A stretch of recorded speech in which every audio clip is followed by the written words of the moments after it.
Welcome to the Berea Podcast. This is Troy. And this is Della. We've got a show that we're revisiting, an episode that we did about 6 months ago or so.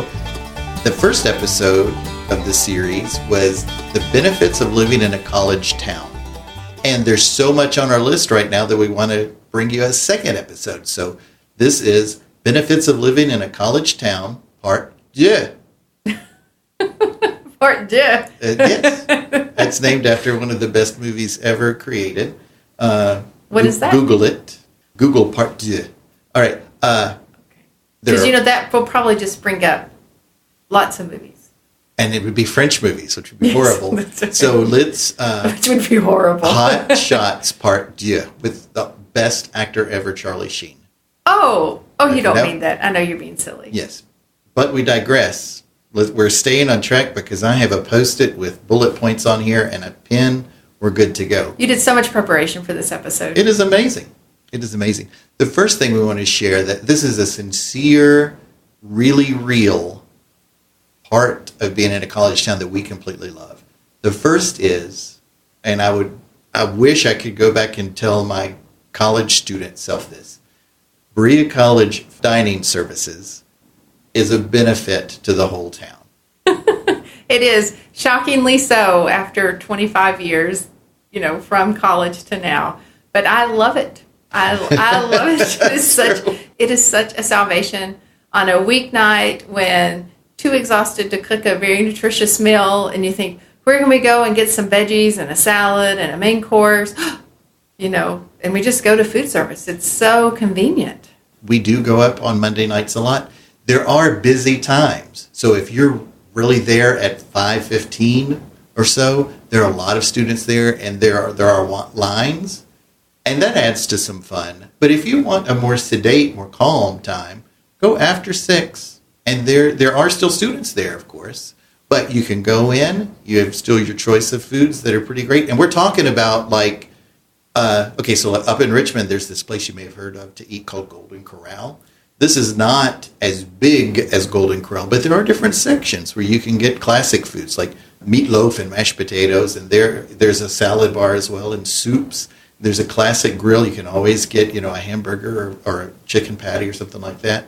And they have lots of times they'll have a fish section, and they'll do some different sort of Asian-inspired foods. Sure, it's a great opportunity. Now, pricing, what we know is that, I'm trying to look up at the wall, and it's on dinners are like $10 a person, and then lunches are $7, or those kinds of things. And actually, if you know a Berea College staff people get a little bit of a discount through dining services. So that's nice as well. If you know a Berea College staff person, have them ask them invite you. Yeah. Say, why aren't you inviting me to the smorgasbord of healthy food? Because it is healthy. They put up the calories, and they a lot of it is locally sourced from the Berea College farm.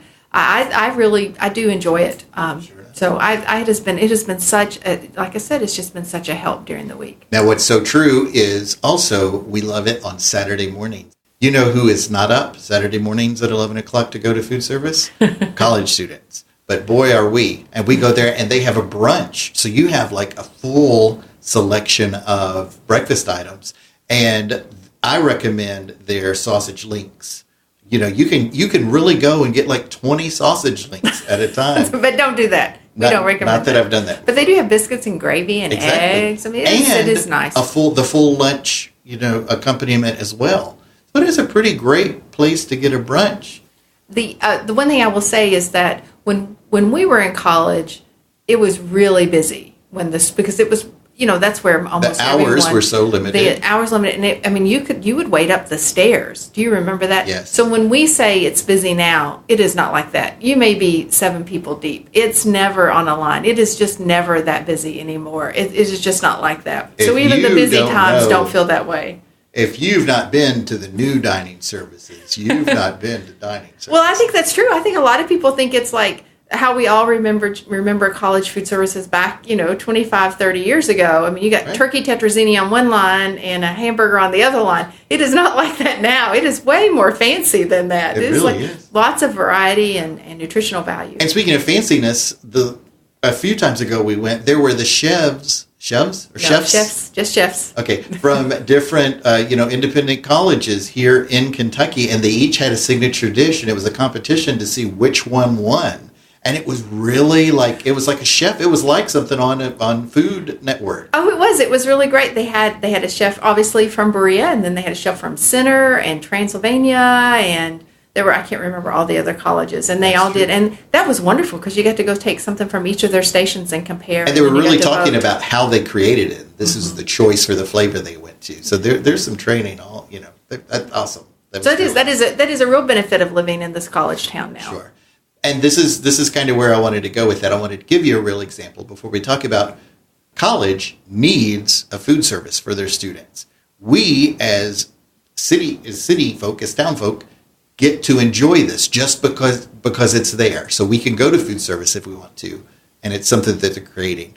The next three things are also things that they're putting on that because we are just, town people, we can go to and enjoy these great things that are some designed for us, but also we can use them because it's connected to the college, right? This next thing, there was publicized on campus and around on some signs, a Dandelion Festival. We had a student call in that's connected to the Dandelion Festival, and she wanted to share what they did this year. So take it away. Hi, this is Christina Anderson. I'm a student at Berea College with the Office of Sustainability. I'm going to talk about our annual Dandelion Festival that we just had. This is the third year that we've done it, and it's always such an incredible experience. Unfortunately, for the first time in 3 years, we actually had to have a snow location. The past 2 years, we've been outside, and I've actually gotten sunburned, and this year we had to move it inside, downstairs. In the alumni building on Berea College's campus. But despite that, we still had an incredible experience. There were some great people that came out, and I'm always amazed at what a community comes out of this event. So to start off, in the morning, we had 2 workshops, and it was really incredible. And then that's when the fun part starts. So we had a festival from noon until 5 p.m., So we had, despite it being inside, we still had a circus, and that's always been a really exciting staple of the Dandelion Festival because we want it to be a family-friendly event that makes this exciting. We also had a free photo booth, tons of people took pictures, we had face painting, and I always love seeing all these children, run around with dandelions all over their faces. It's so cute. We also had some local arts and crafts booths. We had some voter registration going on as well. So this event ends up being more than just the Berea College community. It ends up being a wider scope. So we had the Kentucky Student Environmental Coalition. It's really incredible. It's a student group that goes all across Kentucky, kind of really pushing the environmental issues of Kentucky. So I was really excited to have them at the Dandelion Festival. We also had Kentuckians for the Commonwealth doing some voter registration. We also had a gender inclusive housing segment where they had free tie-dyeing of T-shirts, which is really incredible. And we had Berea College Generation Action, which is a Berea College organization that looks at health on campus and kind of connecting that back to sustainability. So overall, this was an incredible time, and in the future, the Dandelion Festival will hopefully be bigger. That's what we were planning for this year, but we had to put it in the basement. But regardless, it was still an incredible event. So check us out next year for the Dandelion Festival. You can go like us on Facebook at Berea College Office of Sustainability. And if you check there, we'll around this time we'll always post about the Dandelion Festival that we're doing, and we're always open to having more vendors and expanding. Hopefully next year having a bigger sidewalk chalk exhibition, which we were planning on doing this year. So yeah, thanks. So again, go to Berea College Office of Sustainability, like it, and then you'll know the activities as they come up for next year. And that's another example of there's a booth doing tie-dye t-shirts. That's pretty cool. And there's lots of, entertainment that's available just by being here. Isn't that cool? It is cool. Got another little bit of entertainment, just simply because there's a space available. And I get to enjoy this entertainment every Tuesday.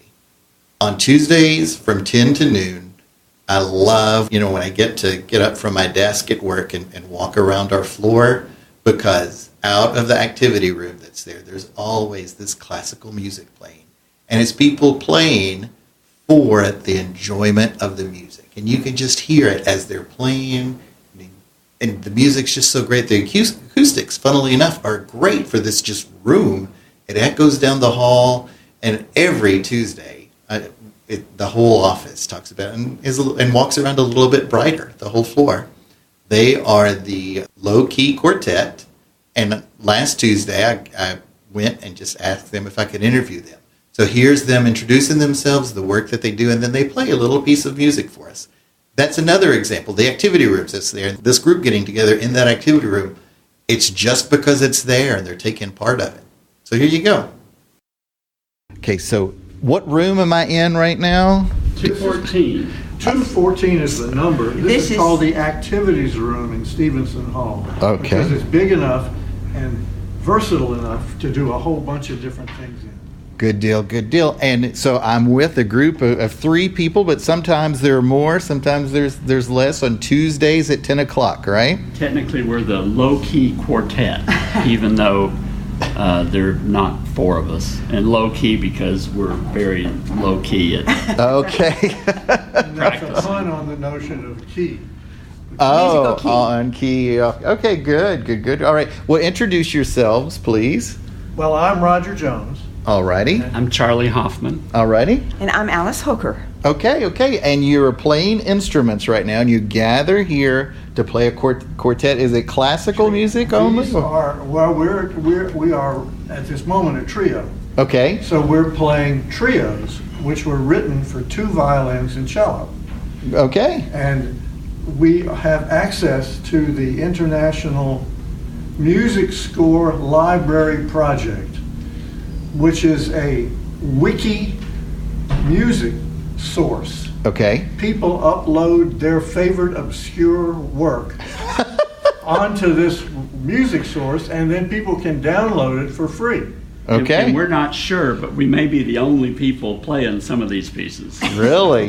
What's been your favorite? Are there any crazy titles? Or like I'm seeing on your music stand right now, this says Trio Number 2. Well, our favorite composer is Luigi Boccherini, All right. who was a court composer in Europe in the 18th century and wrote a work a day for his whole life, as far as we can tell. Wow. And because he was a court composer, he had to compose for the people who were competent that day to play. Okay. Some of them might have been hungover from too much wine at the dinner the previous night. Okay. And so he wrote multiple works for every conceivable combination of stringed instruments. Of just who showed up to play that day? Right, Yeah. including a lot of string trios. What fun. So we have, and he was a good composer. Okay. So no Mozart, but a good composer. And so he is probably the person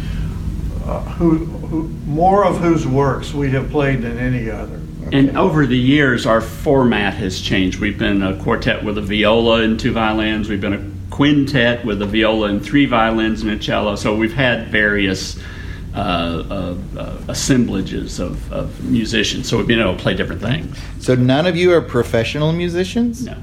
Okay, and you just get together to, before I hit record, it said something about keep the cobwebs off, or what was it? I was a music major many years ago. I was Okay. a church music major with violin emphasis. Oh, But I kind of let the violin lag and went on with my singing. okay. And I kind of picked up the violin again when I worked at Asbury, and I got to play in their orchestra and rediscovered how much I enjoyed the violin. Okay. Well, I left Asbury and I came here and heard that there was this group, but no, I can't do that. I'm busy working, etc., etc. So finally, I started playing with a group, and I have really enjoyed doing it. And it has, I like to think that I have perhaps gotten some of the cobwebs off into Reading. And I mean, Roger could have been professional, that kind of thing. I mean, it was a young player and in professional orchestras. Well, we all had training. Yeah. And Charlie's no sure. slouch. Notice the music on the stands. Okay. We're classical musicians, which means we play from music. Sure. If someone says, you want to interpolate a hot lick right here after the second adagio, forget it. Okay. We don't play by ear. We play what's written on the page, and we make an effort to recover it in its original glory, but Wonderful. not a huge effort. Now, how come you chose this spot to be where you perfect? We've been in various spots. We were in a church for a while. Sometimes we're in my office when this spot is not available. I have a little law office in town. And where else have we been? We played in Union Church. Union Church we've played while. in. And so this is kind of where we settle, and they're nice enough to make it available. See- So. And it's convenient. I work on campus. Yes. Okay. Huge, So you come up huge. here and it's an activities room. Good deal. Well, do you mind if I record you for just a little bit of playing? You're recording all of that. Just as long as you can. You want to get it. record our playing? Yes. Oh. Well, let's get a different workup on Yeah, the get stand. one of those. We'll get an old saw up. We're working on this piece. So Roger has played forever, was in Allstate in Louisiana. I've played for 53 years now, I guess, and similar kind of background, always taking lessons, always in whatever orchestra there was available, wherever I lived. So it's an avocation. This is the composer you're about to hear. Oh, great. During my college days, I played in the Knoxville Symphony, but I was sort of, I was sort of like a scholarship, but I was not a star. Okay. Okay, but I anyone that loved could it, play. Oh, and we switched from trio number 2 to trio 1. It's a different composer. Oh, okay. This guy was Beethoven's teacher? This guy, when the young Beethoven came to Vienna His name is to make Dries. his way in the All right, world, yes. he hooked up with this guy who was Vienna's leading teacher at the time. And so even though he looks like a kind of a large sausage, Okay. he was apparently an extremely well-known teacher, and both of his sons went on to eclipse him in terms of their public. So our regular pattern is that we play, but we also talk our way through music. Music and commentary Oh, yeah. by Low Key. Well, and what we're Trio. playing right here is 250 years apart. Oh, What was up on gotcha. the stand when you walked in was work that was just composed in 1994 Oh, wow. by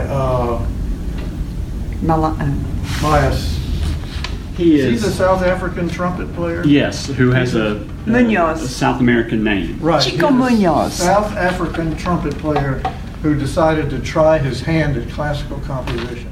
Wonderful. But this Your guy- enthusiasm for this is just coming so through, and it's so great to experience. So let me Roger's just sit our back. music sleuth. He Oh, comes up with okay, these things. okay. Now, Alice has given us an A. We have to keep the instruments in tune.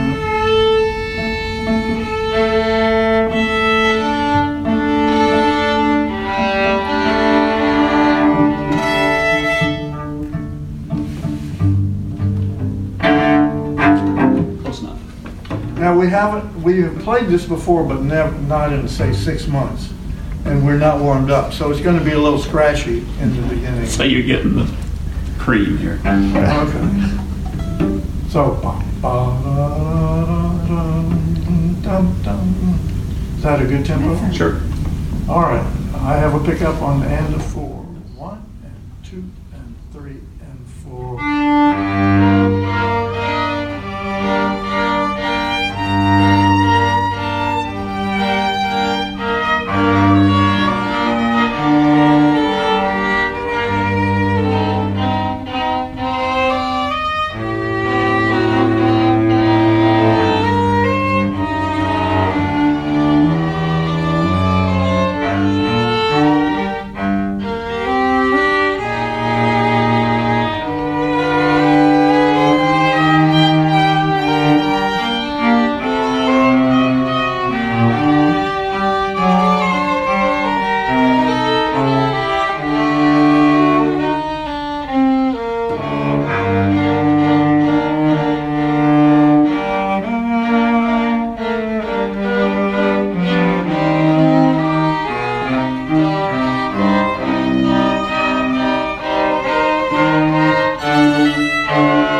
stopping place. That was wonderful. Yay. Now, I heard no cobwebs. I heard no rust. You're kind.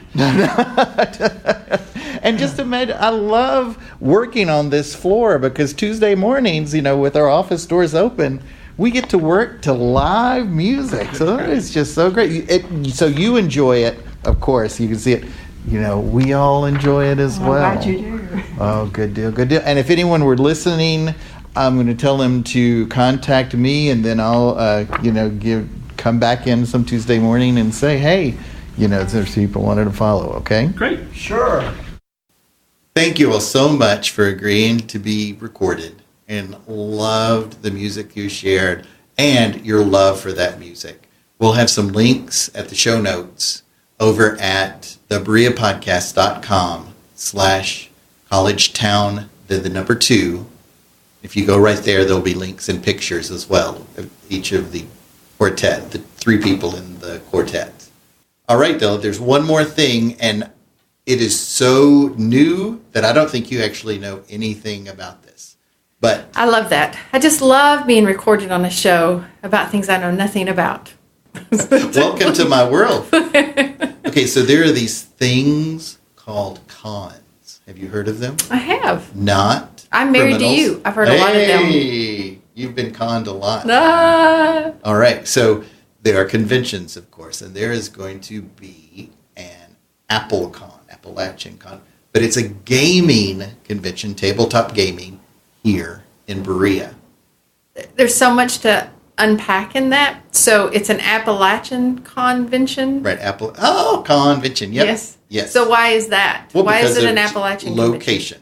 Oh, okay. So they're having, somebody is having... tabletop gaming convention here in Appalachia. I see. And so it's AppleCon, Berea's tabletop gaming convention. So what are tabletop gaming? What is a tabletop game? All right. They have actually a Facebook group, and I want to encourage everybody to simply search for APPALCON on Facebook, and that's the group to join. They're going to be getting together, and they're actually going to be putting it on sometime between mid-September and mid-October 2018. They're still at the planning stages, and there's still opportunity for input and participation. So definitely go over there to, again, APPALCON on Facebook. Find it and like it, and then become part of the madness. So let me interrupt you here just a little bit. So that would be very exciting if I knew what it was. So I will definitely go become part of the madness if I just even understood what it was. So what is it, tabletop gaming? What does that mean? Very good. Board games. Oh, okay. Okay. So is this for inventors of board games or people who like to play board games? Like to play. Really? Ah. Yeah. And it ranges from kids' board games. There is a list on the Facebook group of, as of right now, the groups that exist. But there's a huge gaming convention in Lexington and also Louisville that gets together. What takes shape is often what necessarily happens on the day of the con. It could double or triple in size, just people showing up with their own game and wanting to play. But here's a list, actually, of games that they have. All right, so for children, there's a game, Hoot Owl Hoot. I don't know what that game is. So is this? So I'm sorry to keep going back to this. No. If you understand it, then the world understands. I do not understand. Is this a convention for people to come and play games at? Yes. Okay, so this is not a convention to display games. Correct. Okay, so this is just people coming who like to play games, and they can bring their own game, or the people putting on the convention would have games, and they'd just be set up places to play. There's a part of it that is organized well in advance. Here we are. We're recording this in early April, and these are the list of games as of now. It will grow, and on the day of, who knows what games are going to burst out. But this is what's right now. So Hoot Owl Hoot is going to happen from 9 to 10. Okay? So you can show up as a kid and play Hoot Owl Hoot with other kids. All right? Okay. I'm looking at the schedule again. But see, that's not the only thing. There's another game. This is a board game. It seems more grown up. It's called Terraforming Mars. I don't know anything about that. It sounds kind of fun, but It is going to go from 7 o'clock to 11 p.m. on the Friday. So is it common to have these board game conventions across the country, or is this like the first of its kind? No, it is something that happens, as I mentioned. They're in Lexington. Oh, so you meant like this kind of convention? Yeah, this is the first time it happening in Berea. Oh, I see. Okay. Gotcha. And so who's organizing this? His name is Dan Adams. He's connected to the college. And actually, I'm so glad that you asked that, because how it came about is cool. Berea College polled the staff people saying, to strengthen our sense of camaraderie as staff, what are events that you would like to do? And one of them was Dan saying, I really like to play board games, and I'd like to be around people that like to play board games as well. And that idea was put to a vote by, Human Resources, saying, here's someone that like to do that. Are there other people that like to do that? There were enough people that voted yes, I would enjoy that as well, that Human Resources said, to Dan, well, Dan, pull that together. You can have space on campus, and also, here's a little bit of money to get it started as well. So it's become a Berea gaming convention from this idea contest itself that the Human Resources developed. Okay. This is, Dan's idea. Here's some other names that are of games that are on the list, just to get your mind wandering, or Google warmed up for you. There's something called Pathfinder, Castles of Mad King Ludwig. I don't know what that one is. That sounds like something I'd like to play. It sounds like, Game of Thrones-ish. It does. Seven Wonders. There's a game called Trajan. I think you're mispronouncing that. Trajan. I don't know. You wouldn't pronounce it on live? I'm not going to. Okay, good. Okay. Dragonwood. And then there's a Harry Potter, the Hogwarts Battle. Those are different games that are going on. And on the Facebook group, there are different descriptions of each game. So what was the Facebook group again? Because I do want to join this because I love board games. We have lots of board games in our house. But we have the more conventional, like, I didn't hear Monopoly Live. I didn't hear any of that on there. Well, I bet if you say I will run a Monopoly game, you can be on the list. Very nice. Oh, I see. So these are people who want to run a game that they really like to play. Oh, and just show up and play. So yes, absolutely. Mm-hmm. Again, Apple, APPAL Con, C-O-N. And it's a Google that Facebook in group? Facebook. Yeah, Berea's Gaming Convention. So isn't that a fun, exciting I'm thing? excited about that. I'll put that on my calendar when they get the firm dates. Right, well, join it now, and then as it develops, you'll get to know more. So that's 1, 2, 3, 4 things that are examples of benefits to living in a college town. Wasn't it worth an episode? I think what I think is there's a lot of stuff going on up at the campus, and we've gotten this request from people. They would like to hear more about opportunities that's going on the campus for as you say, the town folk to participate, things we can attend. And, that's a lot because it is a lot happening. It really is. It is a lot always happening. So what we can do maybe in the show notes is put up places where people can join groups and know what's going on. Oh, maybe sure. ways they can find out. And there will be links to the college calendar of events. Absolutely. Yeah. We could put that up there. Because there is always something, and we've heard this from lots of people, there's always something going on that I think is always interesting or educational or entertaining. And especially this time of the year. So there's lots of students doing their end of the year recitals, for instance, and the end of the year, entertainment that it's right. I know that I think the Berea Chorale is doing something, right? I think right? Is that how you say that, chorale? I may Trajan. Anyway, so yes, those are definite things, and go to again thebereapodcast.com /collegetown2, the number 2, and everything will be there. So good deal for that. Here's a challenge for the next series of episodes we're going to do. You know what's pretty awesome about Berea? Springtime, right? Yes. What's the thing that you love the most in spring? I love flowers and trees. And I love the utility bills going down. So we both love springtime in Berea. What do you love about spring? Dilly, what were you going to say? You were saying. I said, we just had Melody on, and she talked a lot about the birds of spring in Berea, particularly the purple martins. So I loved that episode, and I would like to hear more about things that are happening in Berea in the springtime. Or particular things. Well, and this is just something funny, because it is springtime. We like to do things outside. We have tried for 2 years now to find Anglin Falls. And That's true. Last weekend, we drove for an hour and a half, asked 2 different people. One of them worked for Jackson Energy and gave us exact directions to the falls, and we've still not found it. We think it's like Brigadoon. We think it does not exist. It is only available to the people who know the right vision of life or something. And it is not open to us. And we've been snipe hunting. People saying, go out to that Anglin Falls. Oh, it's That was such great Anglin Falls. You all were like, we have searched. We did a big circle. This poor man came out of his house. We parked on this one space and thought that, we did not think this. Our daughter and I both knew you were wrong, but you thought that behind the old barn would be the road. So we parked, not to make you feel bad, but we parked in front of this man's barn and started walking behind it. And he came out and he was like, his house. Can I help you? We're like, we thought this was the road to Anglin Falls.